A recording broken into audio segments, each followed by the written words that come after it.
안녕하세요. 임지연입니다. 금호그룹이 다시 각종 악재에 노출되면서 올 연말 워크아웃 졸업이라는 목표 달성에 빨간불이 켜졌습니다. 자세한 얘기 산업부 염현숙 기자와 알아봅니다. 안녕하세요. 네, 안녕하십니까. 네, 버벅떠서 죄송합니다. 먼저 오늘 금호산업에 대한 2천억 원대 소송이 있다고요? 네. 자세한 내용 소개 좀 해주시죠. 네, 금호산업은 제주 인터내셔널 컨벤션 센터 공사가 중단되면서 광주은행과 대구은행 등 대주단으로부터 피소됐습니다. 지난 2007년부터 공사를 진행하다가 워크아웃에 들어가면서 공사가 중단된 겁니다.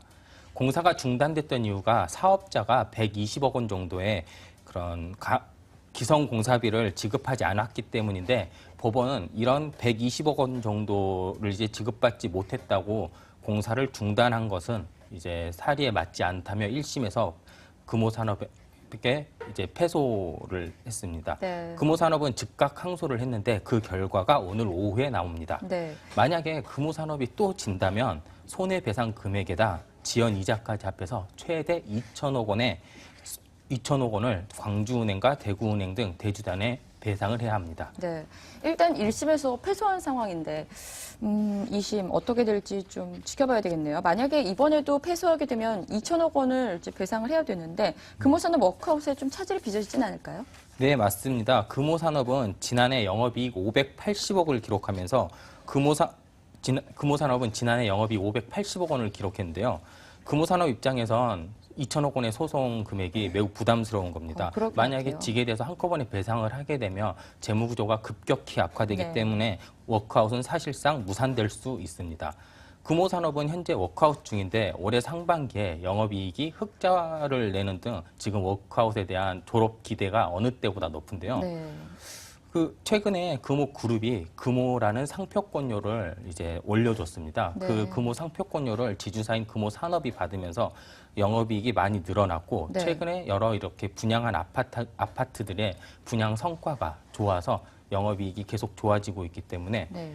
최근 채권단이 금호산업을 절반 50% 이상 보유하고 있는 금호산업 지분을 이제 매각한다라는 네. 입장도 냈습니다. 그렇군요. 네. 금호산업 상반기 영업이익이 259억이나 되네요. 네, 맞습니다. 네. 그런데 2천억 원을 배상해야 되면 사실 조금 차질이 있을 것 같다는 생각이 듭니다. 네. 네. 근데 채권단 이번 이제 소송 결과에 따라서 좀 네. 급제동을 걸 수도 있겠다는 생각이 들거든요. 어떻습니까? 네, 맞습니다. 채권단이 저 9월 초 이달 초에 다시 매각서를 내놨는데요.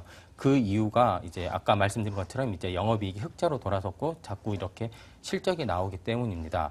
하지만 이렇게 우선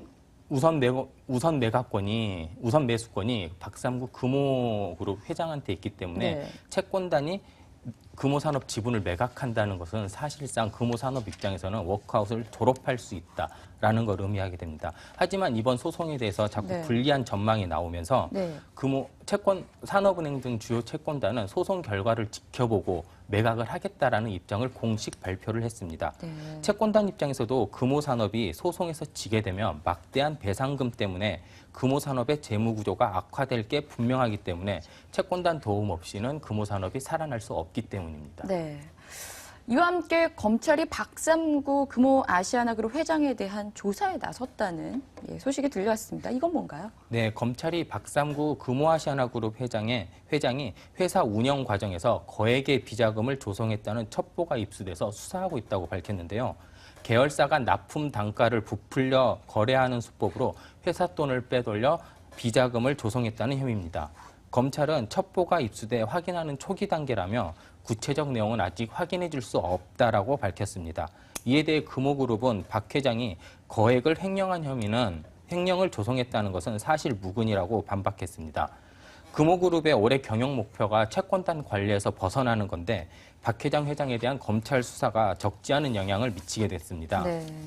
박상구 회장은 또 동생인 얼마 전에 박창구 회장한테 배임 혐의로 고소를 당했는데 네. 지난 2009년 주력 계열사였던 금호산업과 금호타이어 명의로 4,200원어치의 기업어음을 발행했다가 계열사에 떠넘겼다는 혐의 때문입니다. 네. 참 이 금호그룹도 이 형제 간의 갈등이 계속 네. 이어지고 있는 것 같습니다. 집집마다 그래요. 네, 저희는 금호아시아나 그룹의 올해 목표가 이 채권다 관리에서 벗어나는 거라고 말씀을 하셨는데 네. 이번 박삼구 회장의 검찰 수사가 워크아웃 졸업에 어떤 영향을 미치진 않을까요? 네, 상당한 영향을 미칠 것으로 보입니다. 그 금호그룹은 일단 금호그룹의 공식 입장은 워크아웃은 채권단이 해당 기업이 스스로 자립할 수 있는지 여부를 판단해서 졸업 네. 여부를 결정하기 때문에 박삼구 회장의 비자금 의혹 같은 이런 사적인 거는 이제 영향을 미치지 않을 것이라고 설명을 했는데요. 네. 하지만 뭐 박삼구 회장이 가지고 있는 그룹 내 영향력이나 영향력을 감안하면 워크아웃 졸업에 이제 상당한 영향을 미칠 것이라는 게 이제 전문가들의 설명입니다. 특히 이제 금호그룹의 주력 계열사인 아시아나항공 같은 경우에는 기업 이미지가 곧 실적으로 이어지는 그렇죠. 이어지는 사업이다 보니 네네. 네, 오너 리스크는 대부분 좀 치명적으로 작용하고 있습니다. 그럴 것 같습니다. 네, 네. 하지만 이 때문에 최근 금호 아시아나그룹 계열사들의 이런 워크아웃 졸업에 대한 긍정적인 시그널이 막 곳곳에서 나오고 있는데 이런 오너 리스크가 큰 걸림돌로 작용할 것으로 네. 보입니다. 뭐 금호 아시아나 그룹의 워크아웃 졸업 긍정적인 시그널이 나오고 있다고 했는데 어떤 점이 긍정적인가요? 네, 먼저 아시아나항공을 먼저 말씀드리겠습니다. 네네. 예. 아시아나항공 같은 경우에는 올해 흑자로 전환했습니다. 그리고 상반기에도 역시 그 흑자 기조를 계속해서 이어가고 있는데요.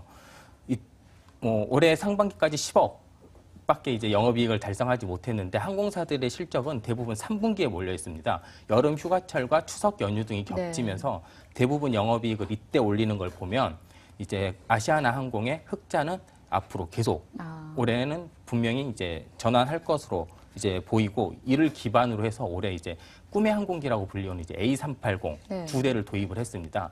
앞으로 4대를 더 도입해서 총 6대로 이제 A380을 운영하게 되는데 이거에 이제 중장거리 노선, 네. 황금 노선이라고 불리고 이제 수익성이 높은 중장거리 노선에 이제 적극 투입하면서 실적을 확 높인다는 겁니다. 네. 금호타이어도 굉장히 큰 영업이익을 냈다고요? 네, 금호타이어가 올해 상반기에만 2천억 원이 넘는 영업이익을 올렸습니다.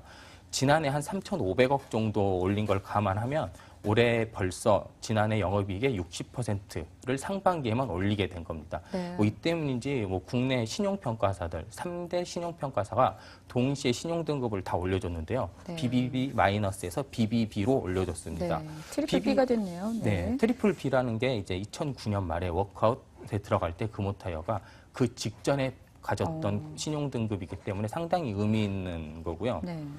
금호산업도 아까 말씀드렸다시피 상반기에 이렇게 300억 원 가까운 이렇게 영업이익을 내면서 흑자 전환을 했습니다. 네. 채권단이 워크아웃 아까도 말씀드렸었는데 그 채권단이 가장 중요하게 여기는 게 이제 자립 경영이잖아요.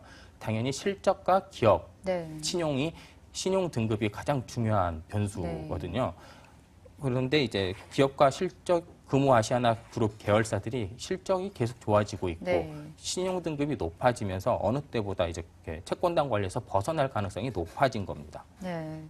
얘기를 듣다 보니까 이제 계열사 실적들이 계속 개선되고 있고 또 신용 등급도 상향 조정되면서 워크아웃 졸업이 좀 긍정적으로 전망이 되기도 하는데 여기서 지금 박삼구 회장에 대한 검찰 수사가 좀 관건일 것 같습니다.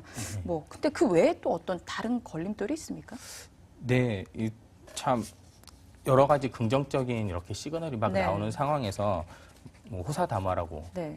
나쁜 일도 하나씩 다 껴 있습니다. 그런가요? 네, 먼저 아시아나 가장 이제 큰 계열사인 아시아나항공부터 다시 또 말씀드리겠습니다. 아시아나항공 같은 경우에는 이제 샌프란시스코 그 사고 관련해서 이제 징계 처분을 국토부로부터 기다리고 네. 있습니다. 그 가장 유력시되고 있는 징계 처분이 그 운항 정지입니다. 운항 정지가 최대 90일까지 가능한데 그럼 모든 노선이 아닙니다. 해당 노선만 90일입니다. 네네. 네. 그래서 해당 노선이 이제 90일이 운항 정지가 되면 네. 아시아나항공 입장에서는 바로 매출이 320억 원, 영업 손실은 110억 원 정도로 예상하고 있습니다. 네. 하지만 그 운항 정지라는 게 언제부터 언제 이렇게 되면 앞뒤로 항상 영향을 받게 돼 있거든요. 그렇군요. 그래서 이것까지 감안하게 되면 아시아나항공은 매출을 한 600억 이렇게 네. 영업이익도 한 4, 500억 네. 이렇게까지 낮아질 수 있다고 네. 아시아나항공은 설명하고 있습니다. 사실 그 샌프란시스코 노선이 완전 황금 노선이잖아요. 네. 네. 그래서 아마 이게 운항 정지를 이제 받게 되면 그 결정을 받게 되면 굉장히 이제 악영향을 좀 받지 않을까 그런 생각이 맞습니다. 드네요. 예, 맞습니다. 샌프란시스코 노선 같은 경우에는 한 번 이렇게 비행을 하게 되면 순이익이 3억 정도 난다고 네, 편도로요? 합니다. 네, 맞습니다. 네.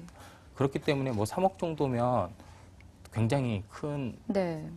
수익이거든요. 그렇군요. 네. 금호타이어의 경우에는 뭐 미국 조지아 공장 투자 승인을 받기 위해서 뭔가 좀 채권단을 속였다. 뭐 이런 지적도 국회에서 제기됐죠. 네, 국회에서 제기된 내용인데요.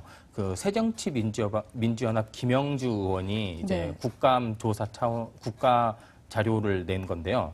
그 금호타이어가 미국 조지아 공장 이제 투자 승인을 받기 위해 채권단에 그 제출한 자료에 네. 이제 허위 보고가 들어갔다는 어떤 겁니다. 내용인가요? 네, 현대 금호타이어가 미국의 조지아 공장에 이렇게 타이어 공장을 세우면 현대 기아 자동차가 납품 우선권을 주기로 했다라는 네네. 내용이 명시가 돼 있었던 네네. 겁니다. 이거를 김 의원실에서 확인해 본 현대기아차 현대기아차에 확인을 했는데 확인을 그게 했는데 아니었군요. 맞습니다. 네. 그게 아니었습니다.